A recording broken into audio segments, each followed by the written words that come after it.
ষষ্ঠ শ্রেণী ইংরেজি দ্বিতীয় পত্র 2026 তোমাদের ইউনিট 1 লেসন 1 পৃষ্ঠা নাম্বার 1 এখানে দেওয়া আছে লেসন 1 এর নাউন কি বলতেছে লেসন 1 নাউন পার্ট 1 বিশেষ্য আছে এখন আমরা সেটা বাংলা সহ একে একে পড়ি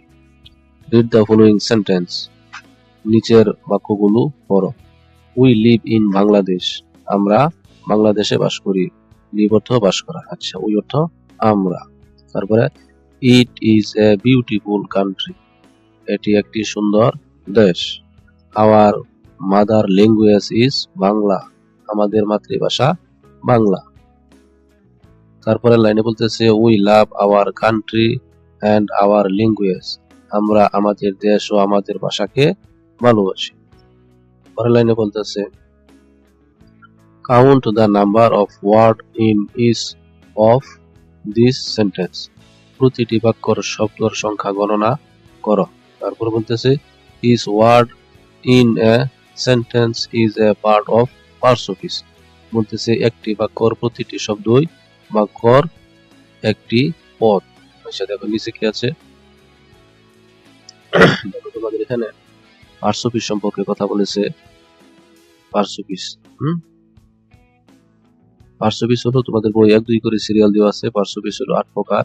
পার্টস অফ স্পিচ কাকে বলে এটি বইয়ে নেই চলো আমরা জেনে নেই ইংরেজি ভাষায় বাক্যর মধ্যে ব্যবহৃত প্রতিটি শব্দের কাজ ও ব্যবহার অনুযায়ী যে শ্রেণী বিভাগ করা হয় তাকে পার্টস অফ স্পিচ বলে আবার এইভাবে লিখতে পারো একটি বাক্য শব্দগুলো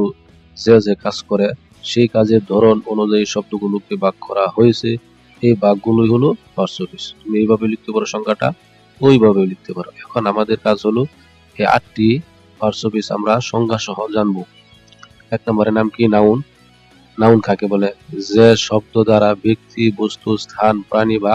ভাবের নাম বোঝায় তাকে নাউন বলে অর্থাৎ কোনো কিছুর নামকেই নাউন বলে যেমন উদাহরণ দিচ্ছে রহিম নাউন বই নাউন বাংলাদেশ সততা সবগুলি কি নাউন এখানে দেখো রহিম ইজ এ গুড বয় এখানে নাউন হলো কোনটি এই সেন্টেন্সে হে রহিম দ্বিতীয়টা দেখো কি বলতেছে নাউনের পরে প্রনাউন প্রনাউনের সংজ্ঞা কি যে শব্দ নাউনের পরিবর্তে ব্যবহৃত হয় তাকে প্রনাউন বলে উদাহরণ হি শি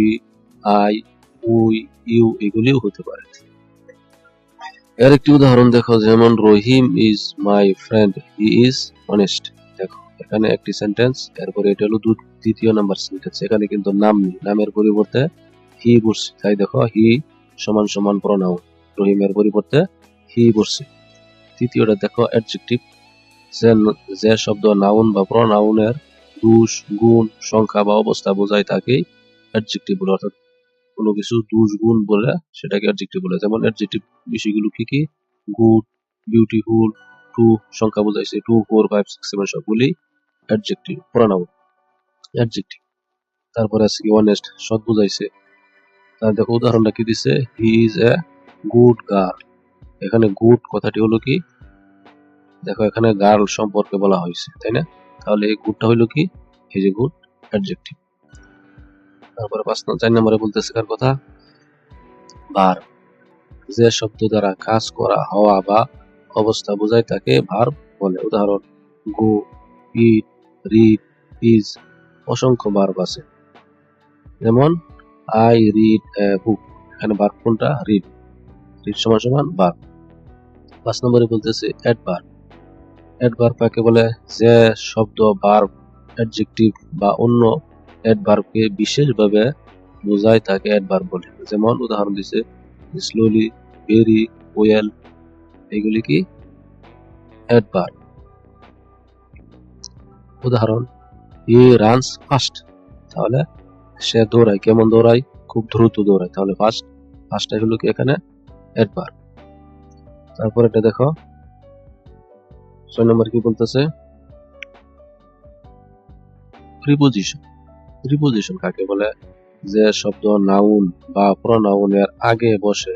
অন্য শব্দের সাথে সম্পর্ক প্রকাশ করে তাকে প্রিপোজিশন বলে যেমন ইন ভিতরে অন উপরে আন্ডার নিচে এট এ যেমন কি